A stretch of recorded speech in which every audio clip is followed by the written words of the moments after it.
que pasen una agradable tarde junto a nosotros. Bueno, a pesar de que la semana pasada me había despedido diciendo que bueno, que viajaba fuera, o sea, que me mudaba de la ciudad y que probablemente era la última clase que diera en el templo, al menos temporalmente, pues por asuntos ajenos a mi voluntad, pues hoy me ha tocado de nuevo dar la clase, ¿no? Así que bueno, no se van a librar de mí tan fácil y rápidamente. Van a tener que soportarme otra semana más. Bien, evidentemente tampoco tengo la clase preparada, así que haré lo mismo que la semana pasada. Les pediré que si tienen algún tema del que les guste que se hable o el que les parece interesante, del que yo intente desarrollar, pues que lo planteen y yo trataré de cubrir todos los temas que ustedes planteen con mucho gusto y acorde a mis posibilidades y mis habilidades. Mi nombre espiritual es Janardana Das, mi nombre civil es Joel Yera, llevo practicando la conciencia de Krishna hace aproximadamente 16 años, un poquito más de la mitad de mi vida, y bueno, pues eso. Y paralelamente a la conciencia de Krishna, pues soy estudiante de doctorado, estudio matemáticas, soy científico en cierta medida y bueno, me dedico a eso, al estudio de las matemáticas y a impartir clases en la misma universidad en la que estudio. Esa es más o menos mi vida. Soy casado, tengo hijos y bueno. Y tengo un canal de YouTube. Bien. Uno, no, dos. Bien. Dejando los comerciales a un lado, cedo la palabra a ustedes si tienen alguna pregunta. Sí, Rishabhadev. Quisiera que explicases con detalle el famoso axioma Achintya Aveda Aveda Tattva. Vale. O sea, la perspectiva de Achintya Aveda Aveda Tattva. Bien. ¿Alguna otra cosa? ¿Alguien más que desee de algún tema que se hable? Sí. Sí, a mí me gustaría saber, dentro de esta organización, si hay posibilidad de reconciliación o de aunar la teoría no dualista, la Advaita Vedanta, y la devoción a Krishna. ¿Dentro de la tradición o dentro de la institución? Dentro de la institución. Vale. Voy a hablar de las dos, de la tradición y de la institución, si te parece. Sí. Me gustaría saber un poco más sobre la relación entre el movimiento y los textos sagrados del movimiento, como el Bhagavad Gita, el Srimad Bhagavatam, con los clásicos Vedas, porque leo que a veces en algunas partes se comenta en el Bhagavad Gita que se puede prescindir de hacer los rituales siendo consciente de Cristo. Sí. Sí, del Gita de hecho es que, las veces que habla de los Vedas es un poco contracultural, ¿no? En cierta medida. ¿Qué relación hay con los Vedas y si puedes un poco aclararme qué son y qué son los Vedas? Y esta rama, o sea, puedo hablar de la literatura védica en general. En relación con nuestros textos. Vale. ¿Alguna otra? ¿Tú? Acerca del vegetarianismo, si es por el tema espiritual o por el tema de la compasión por los animales y con respecto al veganismo en la Vale. ¿Tú? ¿Qué relación tiene la mente con el alma? La mente con el alma. Vale, o sea, algunos no son muy fáciles. Bueno, trataré de... A ver, déjenme hacer un resumen en mi cabeza. Hablamos de Achintya Aveda Aveda Tattva, Vedanta, o sea, Advaita Vedanta versus otra... si se puede Advaita Vedanta y la devoción con Krishna conjugar dentro de la institución, y bueno, trataré de hablar de la tradición. La relación que tienen los textos clásicos del Gaudiya Vaishnavismo y específicamente los que se siguen en nuestra institución como el Bhagavad Gita y el Srimad Bhagavatam con los Vedas, el vegetarianismo y veganismo y la relación entre la mente y el alma. ¿Ya? ¿Algún otro? Vaya que... Sí, digan lo que dé tiempo. Mire, ahora con la evolución que ha tenido la sociedad, las diferentes tendencias que hay de la sociedad, me gustaría que nos explique un poco sobre el tema de que si el alma es femenina o el alma no tiene sexo. Vaya. Género, no tiene género, vale, sí. Si es femenina o no, ¿sí? ¿Usted? Sí, en relación con la pregunta que se ha hecho respecto al Vedanta, sí. Me gustaría saber un poco he escuchado mucho sobre el Vedanta, ¿verdad? Ajá. Siempre se lee en los textos de Prabhupada. Sí. Y quiero saber la relación del Vedanta, del Advaita Vedanta y un poquito qué es el Vedanta en sí para saber el contexto de lo que se Vale. dice. Vale. Bien, ya, ¿no? Podemos comenzar. De todas formas, si surgen otras cosas, si queda tiempo, pues lo podemos ver. Va a ser un poco técnica algunos aspectos porque han hecho preguntas que son algunas muy técnicas y bueno, pues voy a responder acorde a la pregunta que se ha hecho, ¿vale? Entonces espero no aburrirlos y bueno, y si se aburren pues me lo dicen y yo trataré de hacerlo más entretenido.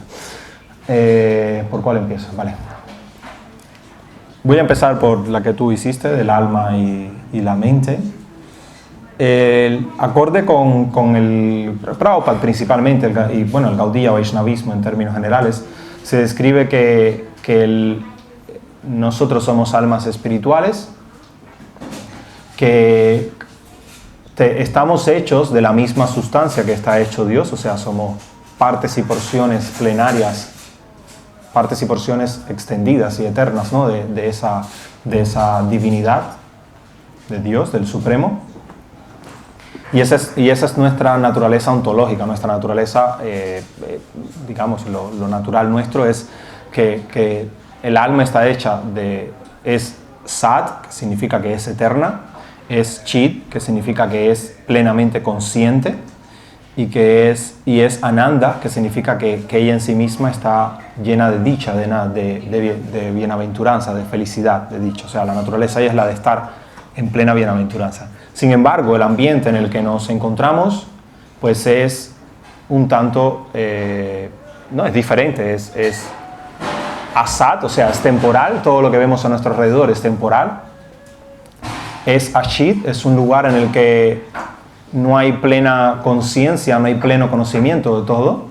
Y es nirananda, es un lugar en el que la felicidad no siempre está al alcance de nuestra mano, de hecho, muchas veces hay más aflicción que felicidad. Con lo cual, la descripción de la literatura védica es como que el alma está, menos la perspectiva Vaishnava es que el alma está cubierta por un entorno natural que no es un entorno que no es el natural de ella, sino que es totalmente artificial. Está en esa situación y bueno, la mente, en algún momento de la literatura védica se dice que la mente, por ejemplo, Sri Chaitanya Mahaprabhu dice que la mente se puede comparar como un espejo. La función del espejo es que uno pueda ver la imagen de uno proyectada en ese espejo. Entonces la mente debería ser ese instrumento mediante el cual nosotros deberíamos poder comprendernos a nosotros mismos, comprender nuestra naturaleza, comprender todo el entorno que nos rodea. Y, por ejemplo, en la Bhagavad Gita, Krishna dice que la mente es el mejor amigo y el peor enemigo, en dependencia de si uno la tiene, o sea, si uno la tiene controlada o si no, ¿no? Por ejemplo, hay uno de los Upanishad, el Katha Upanishad, que describe todo el cuerpo como una carreta. Para mí es una de las mejores analogías que yo he visto. Describe todo el cuerpo como una carreta, una cuadriga, donde los caballos representan a los sentidos, y es muy gráfico porque realmente son los sentidos los que nos impulsan a actuar. O sea, nuestros sentidos son los que empujan el cuerpo a la acción, ¿no? Entonces eso es interesante, ¿no? En esa analogía, pues los caballos, esos 5 caballos representan a nuestros 5 sentidos. Las riendas representan a la mente, porque es a través de la mente que en principio uno debería intentar controlar a esos sentidos. Y la inteligencia se representa a través del chofer, el conductor de la cuadriga. Y se dice que el alma, el ser, está sentado dentro de la carreta, pero que va medio dormido a veces va alerta y está consciente del camino que se está transitando, y otras veces está medio dormido y entonces simplemente los caballos van por donde ellos quieran ir, si la inteligencia no tiene la suficiente habilidad para a través de la mente controlar los sentidos. Ese es el panorama que a veces se describe. Y es el panorama, si uno se pone a analizar, que muchas veces tenemos en nuestra vida, ¿no? Que si nosotros tenemos una inteligencia, el Gita lo que dice es que, porque por ejemplo, en algún momento Arjuna le pregunta a Krishna, ¿cómo es posible que uno sea capaz a veces de hacer cosas con las que uno después no está de acuerdo, ¿no? ¿Cómo es que uno es llevado a actuar de manera inapropiada a pesar de que uno no quiera? Esa es la pregunta que hace Arjuna a Krishna, parafraseándola, ¿no? Evidentemente. Y Krishna lo que describe es más o menos esto. Él lo que dice es que es el deseo descontrolado. Él lo describe como, Prabhupada lo traduce como lujuria, kama, es el deseo descontrolado, es el que provoca eso. Pero él dice que la forma de controlarlo, la forma de lograr controlarse uno mismo es cuando uno logra fortificar la inteligencia a través de la práctica espiritual. Entonces la inteligencia está por encima de la mente, o sea, la inteligencia es esa porción, por así decirlo, de la mente que es la encargada de tomar decisiones. O sea, una persona, a mi opinión, una persona inteligente es una persona que sabe tomar buenas decisiones, no la que sabe muchos números, ¿no? Sino la que toma buenas decisiones. Entonces, cuando la inteligencia o esa capacidad de tomar decisiones está fortificada desde el punto de vista espiritual, es capaz de controlar las riendas de la mente, y a través de la mente uno puede controlar los sentidos. Y cuando uno logra controlar los sentidos, pues todo está bajo control. El control lo tienes tú. Normalmente la sociedad, a veces, en aras de la búsqueda de la libertad, que me parece muy bien, las personas terminan siendo presas de sus deseos y de sus sentidos. O sea, hay veces hablamos de libertad y las personas no son libres, sino que se vuelven prisioneras y esclavas de sus deseos y sus sentidos. No son ellas las que están controlándoles, sino que son sus sentidos las que lo controlan. O sea, no pueden controlarse a la hora de comer, a la hora de dormir, o sea, no llevan una... Y la práctica del yoga, que es lo que describe Krishna en el Bhagavad Gita, esencialmente es una práctica regulada. De hecho, la recomendación es ser regulado a la hora de hacer todo tipo de actividades. Y eso solo es posible cuando uno es capaz de controlar la mente controlar los sentidos a través de la mente. Entonces, el rol de la mente es es el de convertirse en un espejo para el alma, mediante el cual uno pueda comprender la verdadera naturaleza del alma a través de la práctica espiritual, a través del proceso de limpiar la mente. Sri Chaitanya Mahaprabhu habla de eso, de que el canto de los santos nombres es un proceso mediante el cual uno puede limpiar la mente de todo el polvo acumulado. O sea, nosotros a través de nuestra existencia normalmente hemos acumulado toda una serie de identificaciones relacionadas con nuestro cuerpo, con la sociedad en la que vivimos, ¿no? Yo soy hombre o soy mujer, yo soy Hare Krishna, cristiano o lo que sea, o yo soy homosexual, heterosexual o bisexual, o yo soy... todas esas son etiquetas, ¿no? O soy ingeniero, matemático, o profesor universitario, o me llamo... todas esas son etiquetas que hemos puesto en nuestro espejo de la mente y que muchas veces no dejan ver nuestra verdadera identidad, sino que lo que vemos es esa etiqueta. Cuando tú preguntas quién tú eres, normalmente la persona te hace toda esta serie de descripciones sin realmente llegar a la esencia de lo que realmente somos. Entonces, esas etiquetas no nos dejan ver nuestra verdadera esencia, y a través del proceso de la práctica del yoga, que puede ser y específicamente a través del proceso del canto de los santos nombres, uno logra limpiar ese espejo de la mente y redimensionar esas etiquetas, ponerlas en su lugar justo, en su espacio justo, sin que ellas desaparezcan, porque no necesariamente tienen que desaparecer, simplemente que estén ahí, pero que te permitan ver quién realmente tú eres. O sea, que tú puedas tener una identificación con el plano material, entender quién realmente tú eres en este plano y actuar acorde a ello, pero a la vez entender que eres un ser espiritual y tener una actitud apropiada y equilibrar todo eso. Esa, a mi opinión, es la esencia del lugar y el propósito de la mente. No sé si eso te... Sí, el Mahamantra ayuda a ser, como decir, amiga a la mente. Hombre, en teoría sí. El alma. En teoría sí. Ayuda a las dos, ¿no? Sí. Ese es, ¿vale? Bien, entonces, esa ya. Esto, por ejemplo, el tema de la naturaleza del alma, ¿no? A ver, primero, ¿qué es Vedanta?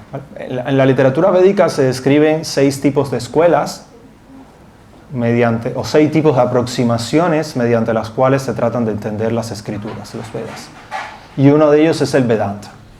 Vedanta significa, Veda es conocimiento, Anta significa final. El Vedanta es el conocimiento último. Lo que trata de buscar es el conocimiento último, la esencia que hay detrás de las escrituras de los Vedas. Y dentro del Vedanta, aunque tienen varios puntos en común, el Advaita Vedanta con los otros tipos de Vedanta, que son varios, no es Hare Krishna, o sea, el Ashintya Veda Veda Tattva es solamente una de las posturas, hay varias. Hay diferentes aproximaciones también.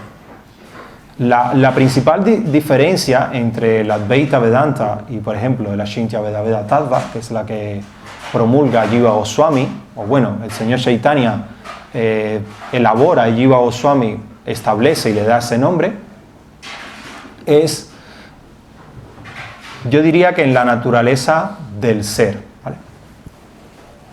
Porque para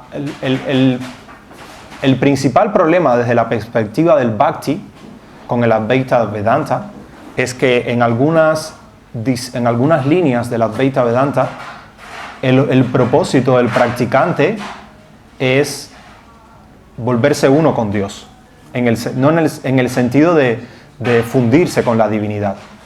Y desde el punto de vista del Bhakti, el planteamiento del Bhakti es que eso impide el servicio, el hacer el Bhakti, o sea, va en contra de la propia naturaleza del Bhakti. El Bhakti es servir y adorar a la divinidad, y en el Advaita Vedanta tú pretendes ser la divinidad. De hecho, ellos la visión que tienen es esa, todos somos la divinidad, simplemente lo que no lo hemos comprendido. Entonces, por eso es que es un tanto antagónico, y evidentemente existen esas diferencias y esos choques entre ambas escuelas, porque uno va en contra de la naturaleza de la otra. No sé si, aunque incluso puede que desde el punto de vista del proceso algunos puntos se parezcan y haya muchos puntos en común. Lo que sí es posible es tener una concepción monista de lo divino, ¿no? Una concepción monista de lo divino en el sentido de que uno trate de...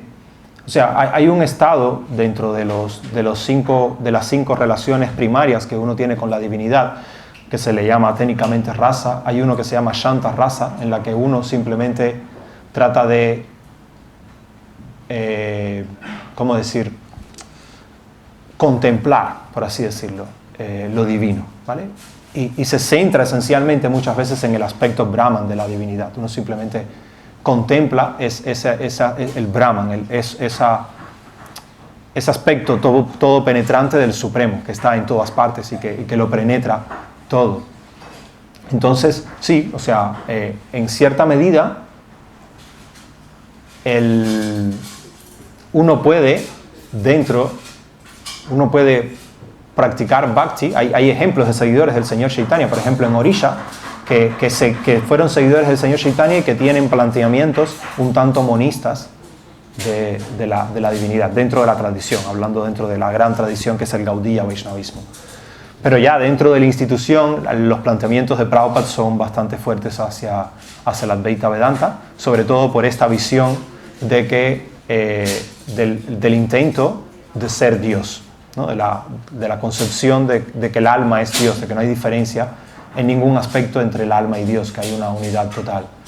Y la visión del Gaudiya Vaishnavismo, que fue la que estableció Jiva Goswami, es que hay simultáneamente una igualdad y una diferencia. O sea, la descripción que se da dentro del Gaudiya Vaishnavismo es esta, una igualdad una igualdad en cuanto a cualidad, en cuanto a cualidades, en cuanto a atributos entre Dios y el ser, pero hay una diferencia en cuanto a magnitud, en cuanto a potencia de esas cualidades. Esa es la diferencia. Y por eso, o sea, Ashintya significa inconcebible, Veda Veda Tattva significa categoría o verdad, y Veda Veda significa que es igual y diferente a la vez. O sea, que el Supremo es inconcebiblemente igual y diferente a este mundo en el que nos movemos, que es igual y diferente a nosotros, esa es la visión de Ashintya Veda Veda Tattva, de nuestra filosofía, de nuestra concepción, y por eso es que se establece esa diferencia con el Vedanta. Entonces, uno puede adorar a Krishna en su aspecto impersonal, sí puede. Pero es posible practicar el bhakti y a la vez pretender, o sea, a largo plazo estoy hablando, y a la vez pretender ser Dios. Hombre, es un poco contradictorio. No sé si me explico. Es un poco contradictorio. Entonces, por eso es que yo veo que chocan en ese punto. Pero sí es posible, si uno no se siente cómodo con algunos aspectos de la adoración saguna, o sea, con atributos de la divinidad, tener una adoración nirguna del Supremo, o sea, sin atributos del Supremo. Eso está contemplado dentro de las propias escrituras. Por ejemplo, hay seguidores de Sri Chaitanya Mahaprabhu. En Orisha hay una línea que seguía a Sri Chaitanya Mahaprabhu que tenía una visión un tanto monista de lo divino. Entonces, bueno, en dependencia de la naturaleza que uno tenga y del estado en el que uno esté, pues lo ideal es ir practicar con lo que uno se sienta cómodo y que le permita a uno ir creciendo espiritualmente. No sé si eso satisface tu pregunta. ¿Usted Rishabh, quedaste satisfecho con lo de Ashintya Veda Veda Tattva? Vale.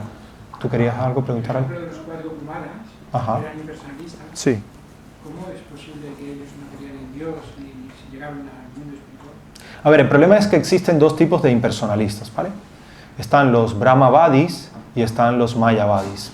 Los Brahmavadis son personas que lo que hacen es tratar de lo que yo comenté anteriormente, que tienen la concepción de adorar al Brahman. Adoran al Brahman, pero ellos no pretenden ser Dios, ¿vale? Sin embargo, la visión Mayavadi es una visión en la que tú dices ser Dios y quieres... O sea, eres Dios. Para el Mayavadi, él es Dios, simplemente lo que está realizándolo, está tratando de comprenderlo.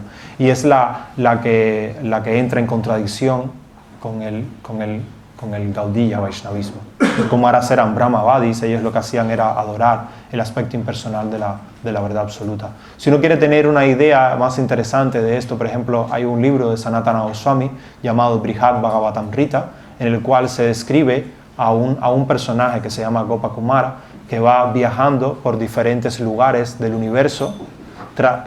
O sea, él era como un vaquerito, hay un gurú que le da un mantra, y él simplemente va pasando por diferentes etapas de su vida, y en todo momento el mantra se vuelve significativo y especial. Pero pasa por los planetas de los Kumaras, llega a ser Brahma, llega a ser Indra, pasa por diferentes lugares dentro de la Tierra, y hasta que llega a tener, ¿no?, el darshan directo de Krishna. Entonces es interesante para ver cómo es visto por el Gaudiya Vaishnavismo, por Sanatana Goswami específicamente, toda una cosmovisión muy interesante, la verdad. Entonces es un libro que recomendaría. Brihad Bhagavatamrita se llama, escrito por Sanatana Goswami. Entonces, sí, ahí uno puede ver cómo cuando Gopakumara está en los planetas de los 4 Kumaras y habla con los Kumaras y habla con los habitantes de ese planeta, cuál es su perspectiva y su visión de la divinidad. Entonces eso ayuda a entender la diferencia, en mi opinión, entre Brahmavadi y Mayavadi. Disculpa, ¿cómo has dicho que se llama el primer grupo, el que no trata de identificarse con Dios? Brahmavadi. Brahmavadi. Sí, o sea, seguidores del Brahma o adoradores del Brahma. O sea, es un nombre técnico, no es que sea un grupo, es que técnicamente se divide en Mayavadi y Brahmavadi. Pero es Advaita, igual, Advaita Vedanta, lo que con otra visión, ¿no? Dentro de cada escuela. O sea, una idea que muchas veces se tiene errónea de la religión es que que dentro de una escuela todo el mundo piensa igual y todo el mundo tiene la misma visión y que la religión es monolítica, o sea, es como es algo, una sola masa que es igual en todas partes, y no funciona así. O sea, hay mucha variedad dentro del espectro religioso en todas las escuelas y en todas las tradiciones. Entonces, falta, más o menos, sí. Falta lo de los libros, vegetarianismo, y lo del alma, el género, el sexo del alma, y había otra, ahora se me había olvidado, tú habías preguntado. No, venga, vamos. Entonces, respecto a la literatura, a ver, esta también es técnica, un poco técnica, por así decirlo. A ver, tradicionalmente se ve como que los Vedas se pueden dividir en dos ramas, ¿no? Una llamada Shruti y otra llamada Smriti. Cuando digo Vedas me refiero a todo el conocimiento védico. Shruti significa lo que fue escuchado y Smriti significa lo que fue recordado. Shruti se refiere al conocimiento directamente revelado por la divinidad y eso se refiere esencialmente a los 4 samhitas, y algunos académicos incluyen dentro de eso pues libros paralelos con los samhitas que trataban de explicar los samhitas, como los brahmanas, aranyakas y upanishads. Cada uno de ellos tiene un sentido especial. Los samhitas eran simplemente himnos de glorificación y que tenían algo de filosofía, pero muy poco. Y los brahmanas y aranyaka, los brahmanas eran, lo que buscaban esencialmente era dar las pautas para hacer rituales, y estaba dirigido principalmente a los cabezas de familia o los casados. Los aranyakas buscaban tratar de buscar un sentido más esotérico a los rituales, estaban dirigidos a personas que abandonaban la vida familiar y se dedicaban a vivir en el monte, o sea, en el bosque. Y los Upanishads son la parte filosófica que trata de buscar la esencia filosófica detrás de todos esos rituales, ¿vale? Entonces esto es lo que técnicamente se le llama los Vedas, ¿vale? Desde el punto de vista literario. Ya desde el punto de vista histórico la visión es diferente. Solamente se considera para algunos Veda solamente los 4 samhitas, algunos consideran Veda incluso hasta los Upanishads, y hay otros que consideran Veda todo lo que tenga que ver con el género literario védico. Esto posteriormente, o sea, hasta esta época, o sea, la primera parte desde el punto de vista histórico de la cultura védica está más centrada en el ritual, en los ritos y en los sacrificios, en hacer rituales. Y posteriormente, paralelo con el surgimiento del budismo, comienzan a surgir los Upanishads y demás. O sea, eso es lo que dicen los historiadores, ¿vale? Y ya un poco posterior, hay como un renacimiento del hinduismo en India.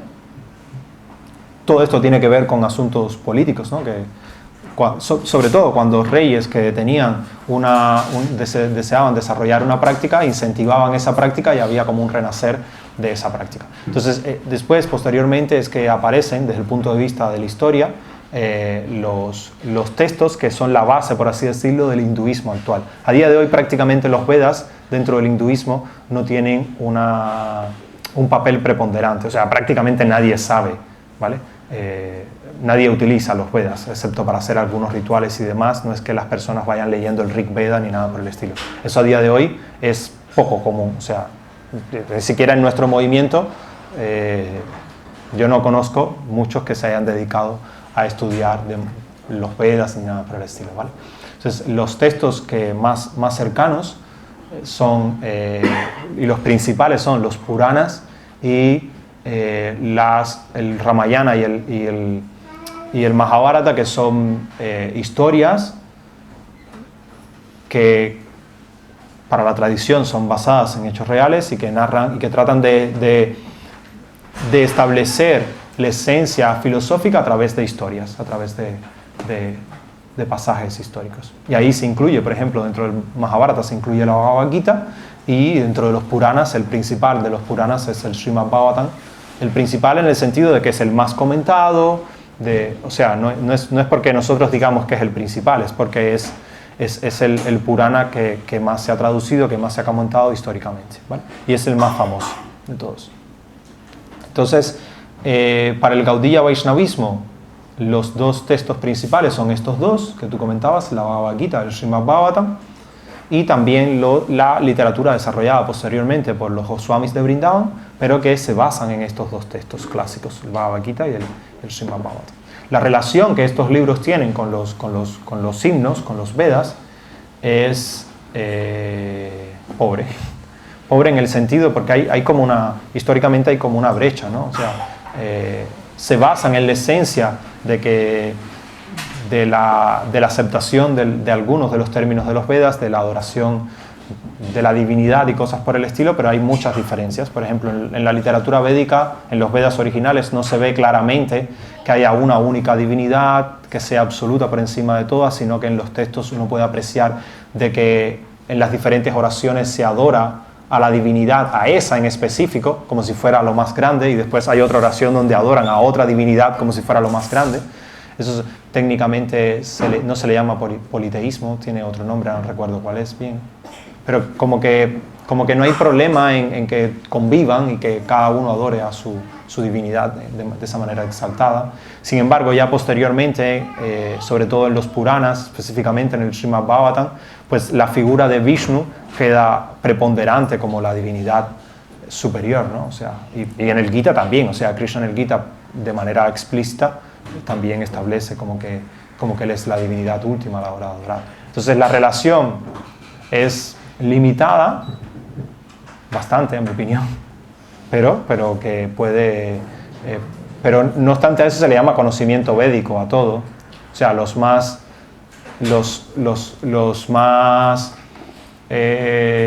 amplios en este sentido pues consideran todo eso como conocimiento védico. Sí. A mí me llama la atención esas partes que he leído repetidas veces en varios textos, entre ellos la Bhagavad Gita. Entonces, Srila Prabhupada hace referencia al hecho, y también Krishna, al hecho de que se puede prescindir de la ejecución de rituales védicos siendo consciente de Krishna y adorando a Krishna. Entonces ahí es como el punto de relación que yo veo. Hombre, es que históricamente eso sucedió. O sea, los rituales que se ejecutaban en la literatura védica a día de hoy prácticamente no son ejecutados en el hinduismo moderno. Eso es una realidad. O sea, ni los textos esos de los Vedas, de los más primitivos, tampoco son tenidos en cuenta dentro del hinduismo. El hinduismo se basa esencialmente en los Puranas, en el Mahabharata y en el Ramayana y en otros textos que se desarrollaron posteriormente, pero no en los Vedas. Cuando digo en los Vedas me refiero en los Samhitas. En los Upanishads sí, ¿vale? En los Upanishads sí, desde el punto de vista filosófico.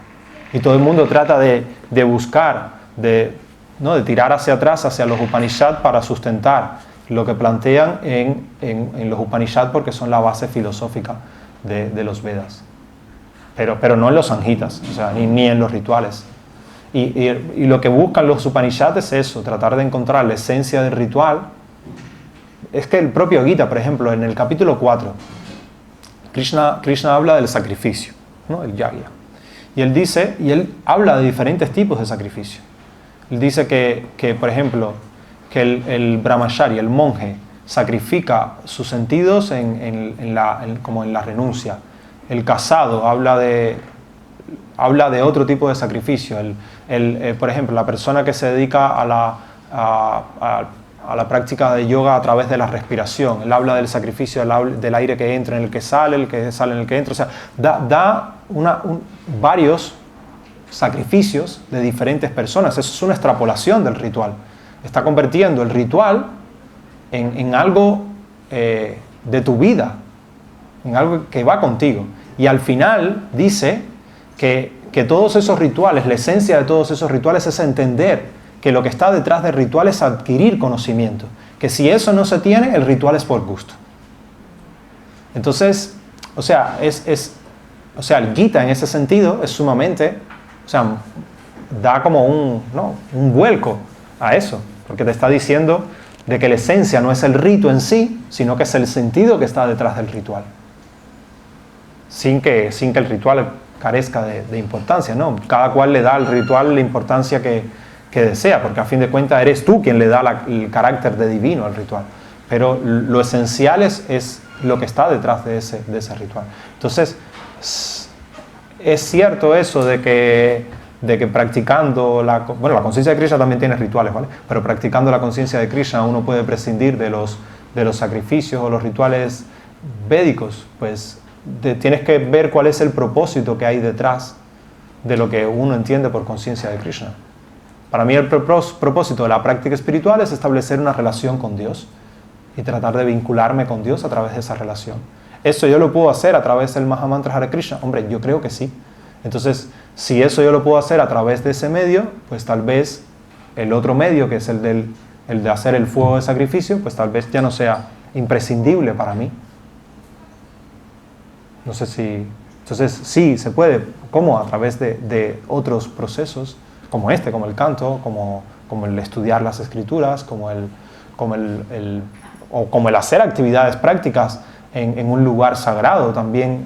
O sea, el simplemente hecho de ayudar a limpiar el templo o ayudar a fregar las ollas. Si eso a ti te conecta con Dios, si eso a ti te conecta con la divinidad, pues entonces tú estás haciendo un acto sagrado en ese momento, tú estás haciendo un ritual en ese momento. O sea, el propósito del ritual de hacer el fuego lo estás cumpliendo, porque tú estás conectándote con lo divino, que es a fin de cuentas el propósito de los rituales, de esos rituales que se describían en los Vedas, era establecer un vínculo con la divinidad. Entonces, sí.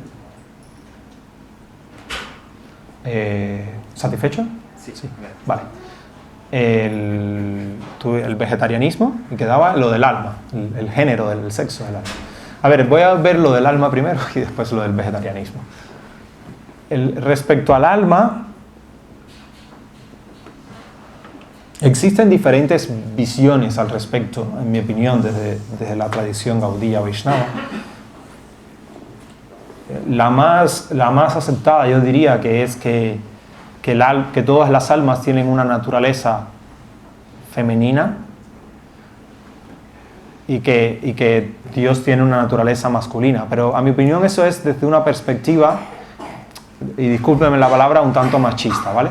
Bajo la idea de que lo masculino es lo que predomina y lo femenino es lo predominado, ¿vale?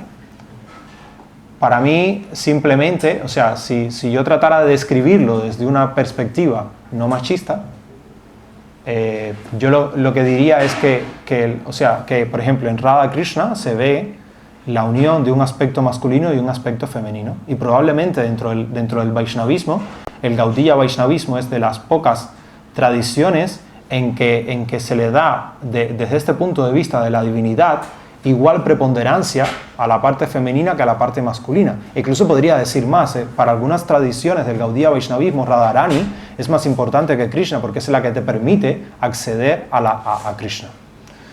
Y se le adora a Radha por encima de Krishna, algunas tradiciones del Gaudiya Vaishnavismo. Entonces, yo la verdad, para mí eso de si el alma es masculina, femenina o no tiene género, para mí es tratar de extrapolar un concepto que tenemos acá, dadas las características que hay acá, que hay dos géneros, y si en otro lugar hay 3 o 4 o 5, o sea, a algo que trasciende eso, en mi opinión. O sea, para mí la esencia es que hay una relación amorosa, que debe haber una relación amorosa con lo divino, y que en esa relación amorosa hay una reciprocidad, ¿no? Y Krishna dice en el Gita, o sea, en el capítulo 4 también, el verso número 11, que todo el mundo sigue su sendero y que él corresponde a cada cual acorde con el deseo de esa persona. O sea, Krishna satisface el deseo de la persona y la forma en la que la persona quiere adorarlo, Krishna acepta esa adoración y corresponde con esa adoración. Con lo cual, de hecho, o sea, hay manifestaciones de la divinidad que son femeninas. En el Bhagavatam está Mohini, ¿no? que es una manifestación de Krishna, pero con una apariencia femenina. Y Shiva se siente atraído por eso es lo que describe el Bhagavatam, ¿no? por esta divinidad de Mohini. Entonces, pues, yo creo que es algo relativo. Yo no me atrevería a dar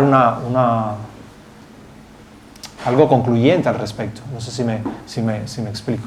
Pero para mí lo esencial no es la naturaleza del género de uno u otro, sino que es la naturaleza de la relación, que es una relación amorosa en la que hay una plena, porque incluso Krishna dice, por ejemplo, la idea esa de que Krishna está por encima de todo, con las gopis se pierde en cierta medida. ¿En qué medida? O sea, la descripción que se da dentro de la literatura Vaishnava, Gaudiya Vaishnava, es que Vrindavan es el epicentro, por así decirlo, del amor hacia Dios. ¿Y por qué lo dice, por qué lo entiende así Sri Chaitanya Mahaprabhu?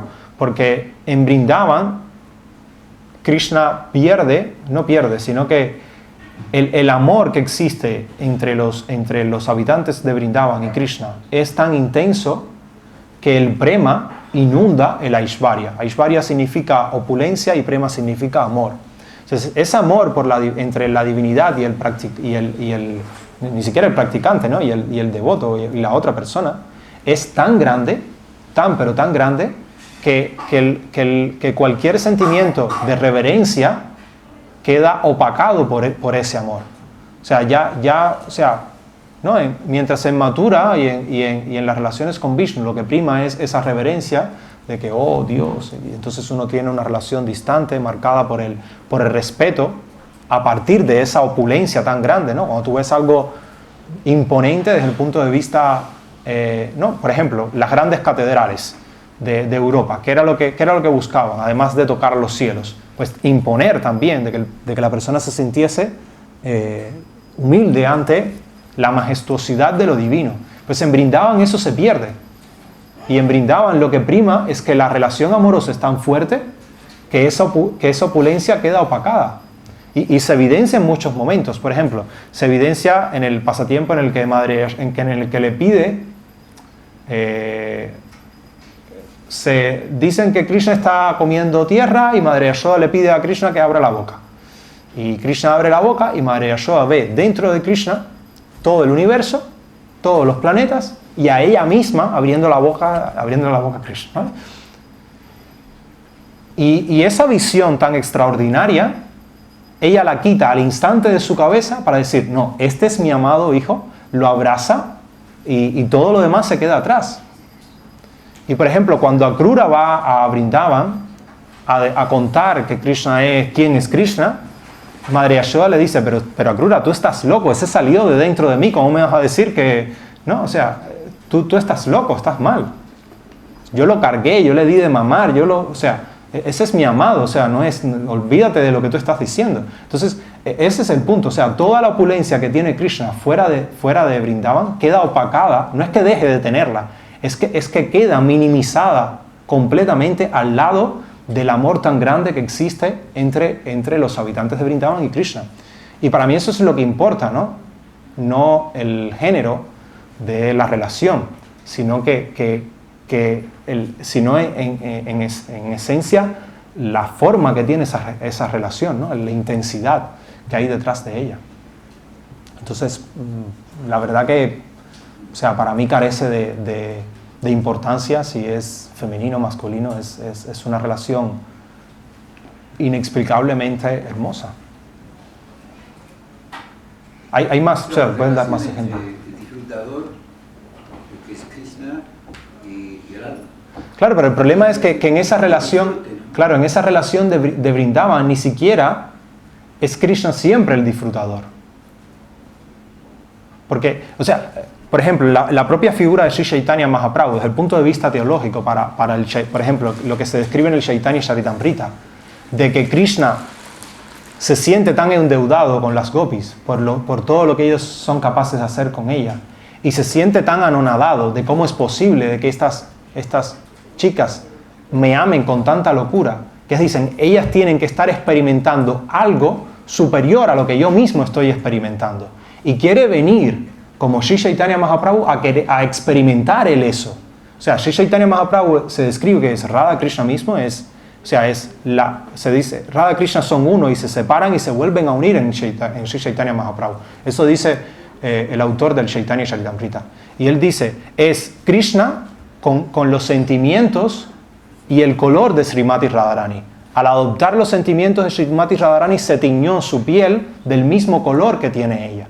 Es lo que describe el autor de Chaitanya Charitamrita. Y es él queriendo disfrutar, queriendo experimentar eso que experimentan las gopis, de estar ansiando y buscando constantemente a Krishna, porque él entiende que eso es incluso superior a lo que él experimenta. Con lo cual, eso de quién es el disfrutado y quién es el disfrutador, en Vrindavan nuevamente, desde mi perspectiva, queda borrado. O sea, ambos disfrutan plenamente en darse placer mutuamente. Es como una competencia. Eso lo dice también el autor de Chaitanya Charitamrita, que es una competencia constante en quién sirve más al otro. Y ambos aumentan su disfrute cada vez más en la relación que se describe de Radha Krishna en el Chaitanya Charitamrita. Entonces, a mí nuevamente no puedo dar una respuesta concluyente al respecto. Para mí no hay un disfrutador y un disfrutado, sino que en la relación amorosa que existe entre el alma y la divinidad, ambos disfrutan plenamente y ambos son plenamente, completamente, o sea, ¿cómo decirse? Hay una relación única y especial en la que ambos se llenan completamente. A pesar de que Krishna está lleno completamente en sí mismo, él quiere experimentar lo que es el Bhakti en la forma de Sri Chaitanya Mahaprabhu. O sea, teológicamente es algo espectacular desde el punto de vista no, al menos para mí, no sé. Sí, yo creo que es la figura teológica que a mí más me impacta y me impresiona del Gaudiya Vaishnavismo, que más a mí me enamora del Gaudiya Vaishnavismo. Esa imagen de Sri Chaitanya Mahaprabhu como la unión de Radha Krishna. Para mí es algo excepcional y espectacular. Vegetarianismo, ¿vale? Y veganismo. A ver, yo no puedo decirle a nadie por qué uno tiene que ser vegetariano, ¿vale? Yo puedo dar razones de por qué yo soy vegetariano y qué me hace a mí bueno, a mí primeramente me hizo tomar esa decisión un aspecto religioso. O sea, yo soy vegetariano porque comencé a ser vegetariano. Puedo hacer la historia. A ver. Mi madre comenzó a practicar la conciencia de Krishna. Yo no practicaba. Yo tenía alrededor de 15 años. Incluso un poco menos, tal vez. Sí, estaba al final de la secundaria. O sea, más o menos. Y al inicio, y todo fue un proceso, ¿no? Ella comenzó a practicar, después en algún momento, ya cuando ya estaba yo en el instituto, a primer año del instituto, algo así, ella se hace vegetariana, como parte de la práctica, y para mí eso fue como la etapa del ahora sí se volvió loca. Porque además era en Cuba, ¿no? En Cuba la cultura de vegetarianismo es prácticamente inexistente. O sea, ni siquiera como aquí en España hay poca, pero hay algo. En Cuba es, o sea, tú dices que eres vegetariano y dices, ¿qué tú comes? Como si no hubiese nada que comer, ¿no? Pero bueno, ese es ¿no? La lechuga y tomate, ¿hay algo más que coma? Es la visión, sí, las personas, tú le hablas de vegetarianismo en Cuba y lo que se imaginan es un plato con lechuga y tomate, ya ni más nada. Las demás cosas como si no existieran. Pero mi madre se hace vegetariana y para mí eso fue como que ahora sí la perdimos. Y yo comencé ese momento comencé estábamos teniendo varias discusiones, imagínense, yo estaba en plena rebeldía de adolescencia y comenzamos a tener discusiones, algunas de carácter familiar, otras de carácter filosófico, porque todo esto vino a raíz de que ella se separó de mi padre y entonces pues eso lo llevó a la práctica del yoga por una cuestión de buscar porque tenía estrés y aflicción y demás, y bueno, una cosa llevó a la otra y teníamos discusiones de todo tipo, y cuando comenzaron las discusiones filosóficas yo en algún momento me di cuenta de que bueno, si yo quiero más o menos convencerla a ella, que era en aquel entonces mi idea, pues yo debería comenzar a leer un poco de lo que ella hace y tratar de entender eso para ver si yo tengo argumentos para convencerla. Y fue lo que comencé a hacer. Y cuando comencé a leer de vegetarianismo y de otras cosas, ¿no? Yo recuerdo, por ejemplo, una frase de Plutarco que a día de hoy a mí me parece un poco agresiva, pero que en su momento para mí fue espectacular. Plutarco dice algo, voy a parafrasearlo, ¿no? Dice, y las personas se preguntan por qué Pitágoras era vegetariano. Entonces, él dice, yo me pregunto cuándo fue el primer día de que las personas con sus propias manos y su boca, pues, y toda la sangre, bueno, no voy a dar detalles, pero que eso es lo que yo me pregunto, eso es lo que a mí me alucina, no que el otro sea vegetariano, para mí lo otro sería lo más natural. Y para mí esa frase me impactó, y otras frases más, y el hecho de que mi mamá comenzara y dije, bueno, yo voy a dejar de comer carne un día a la semana, fue lo que le dije. Me dijo, vale, me parece bien. Y pasaron como 2 o 3 días y no había comido nada de carne, y dije, bueno, pues ya llevo 3 días sin comer carne, ya sigo.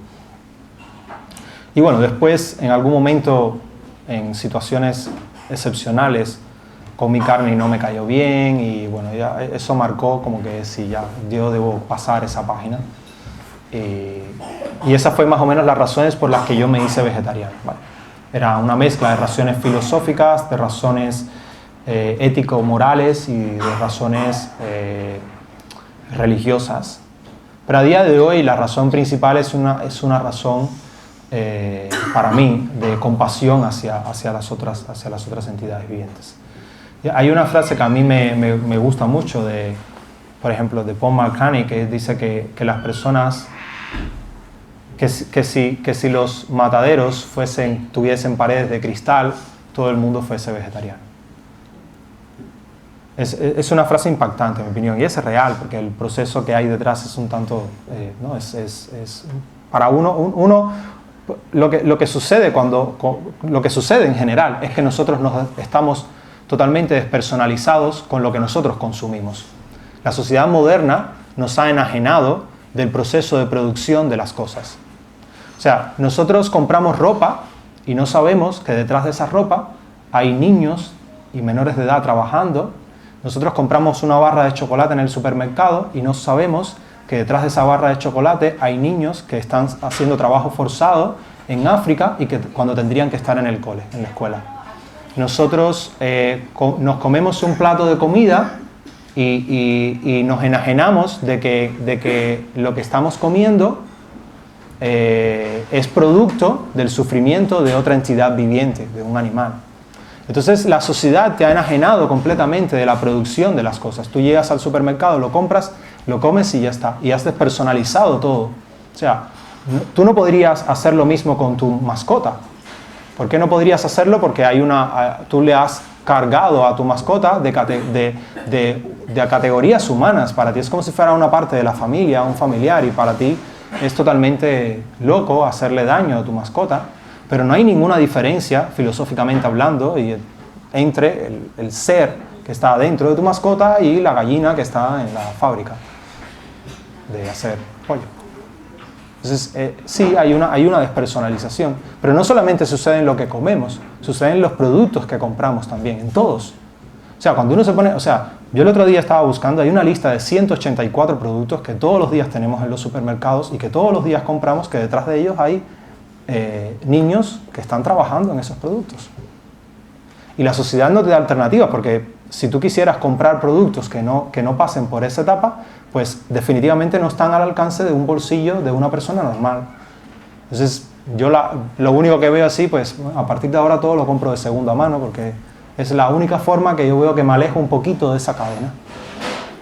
Pero respecto a los alimentos, que es simplemente una más de ese fenómeno, de que uno se ha enajenado de lo que uno consume, lo que está detrás es eso, que uno ha despersonalizado lo que uno está comiendo. Uno le ha quitado la vida a lo que uno está comiendo. Para el que lo come es simplemente un trozo de carne, y ha quitado de que ese trozo de carne movía la colita, sea lo que sea, o movía las alitas, o movía la cabecita, y que cuando lo ves en un ambiente natural dices, ¡ay, qué chulo! Pero esa imagen, has desconectado una imagen de la otra, y por eso es que puedes consumirla. Cuando tienes la otra imagen en tu cabeza, te cuesta mucho trabajo hacerlo. Y es lo que, por ejemplo, a mí, a día de hoy no me impide, ¿no? Desde el punto de vista ético-moral hacerlo. Sí. Perdón. Que lo relaciono con lo que comentabas al principio, quizás, de la sociedad que nos empuja con la imagen de la carreta y la cuadriga, parece que se ha considerado bueno es dejarnos llevar por los caballos, por los sentidos, y satisfacer los deseos. Claro, es que la libertad, el paradigma de la libertad, lo que... Una carne, una chuleta, que da igual... Yo como, de dónde venga, claro, yo como lo que quiero, yo consumo lo que quiero, yo hago lo que yo quiero, pero en realidad muchas veces no estás haciendo lo que tú quieres, estás viviendo esclavo de muchas cosas y del desconocimiento. La realidad es esa. Eso es lo que te preguntaría, el punto es, o sea, cómo siendo esclavos de esos deseos o de esas pulsiones y no estando bien, sigamos en ello y querramos seguir en ello. Claro, es lo que dice Krishna, o sea, solamente, o sea, lo único que puede librar, por así decirlo, al alma de la esclavitud es el arma del conocimiento. Solamente el conocimiento es lo que puede librarte de esa, ¿no?, en cierta medida, de la esclavitud, de la ignorancia, porque todos estos hechos son a partir del desconocimiento y de la ignorancia. Cuando tú tienes conocimiento, tú puedes tomar decisiones, ¿no? Cuando tienes conocimiento y además tienes una práctica espiritual que te permite fortificar la toma de decisiones, con ambas cosas puedes tomar mejores decisiones. Y esas mejores decisiones pues te permiten actuar de una manera un poco mejor. De manera perfecta, hombre, yo no lo veo. O sea, porque o sea, yo sinceramente, para mí es un debate interno el hecho de, ¿no?, cada vez que, o sea, cuando voy a comprar algo y me lo pienso, ¿entiendes? ¿Qué es lo que está detrás de esto que yo estoy comprando? Porque se ve muy lindo en el paquetico, pero detrás de eso hay cosas. Entonces, ¿qué es lo que está detrás? O sea, ¿cuál es el esfuerzo? ¿Cuál es el precio que yo estoy pagando por el sudor que está detrás de esto? No es solamente el precio de mi trabajo, hay mucho más que yo no veo. Pero bueno, solamente a través del conocimiento y de la práctica espiritual yo creo que es la única forma en que uno puede y tratar de luchar claramente por aspectos, porque mejoren, ¿no?, las condiciones de otras personas. Por eso yo entiendo a que algunas personas digan, por ejemplo, cuando se ven determinadas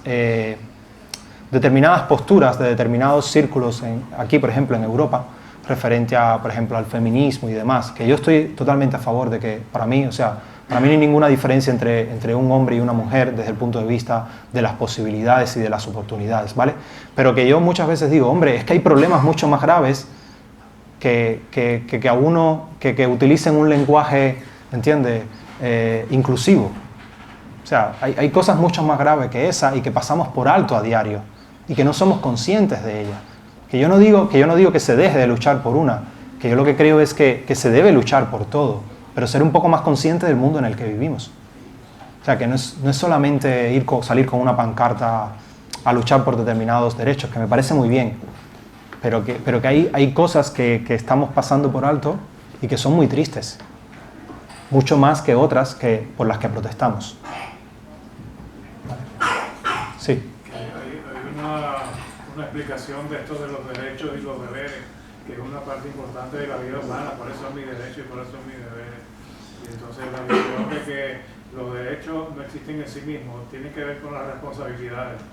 Aquellos privilegios que tú gozas en la vida son para que tú puedas ejecutar bien tus responsabilidades. Es decir, el presidente del gobierno, por ejemplo, el rey de una nación, tiene una cantidad de facilidades y derechos porque tiene una función importante, tiene responsabilidades importantes. Entonces, en la medida en que ejerces tu responsabilidad, aumentas también tus derechos y tus libertades. Las libertades y los derechos no son una cosa independiente de tus responsabilidades y tu desempeño en la sociedad, en la vida, en general, en el universo. La calidad de tu responsabilidad de tu vida determina los derechos. Sí, y algo interesante respecto a esto también es que cuando la vida está centrada en los deberes más que en los derechos, y cada persona o sea, porque si nosotros nos ponemos a analizar, cada uno de nuestros derechos descansa en el deber de alguien.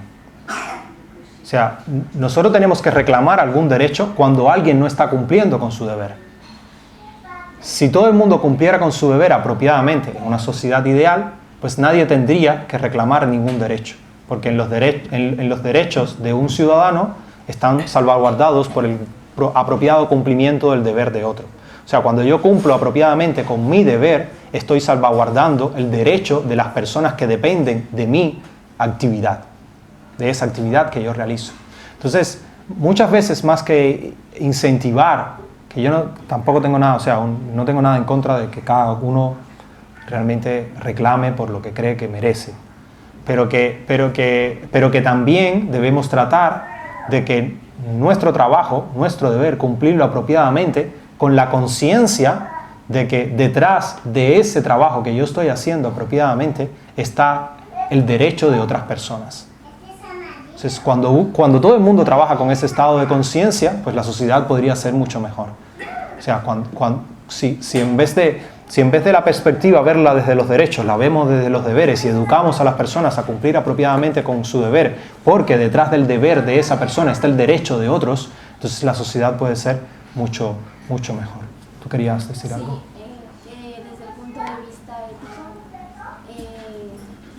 pienso que sería mejor el veganismo, porque detrás del consumo de lácteos hay muchísima crueldad animal, mucha tortura animal. Estoy totalmente de acuerdo contigo. No hay ninguna diferencia entre comerte una chuleta y tomarte un brick de leche de Mercadona. Ninguna diferencia. O sea, totalmente de acuerdo contigo.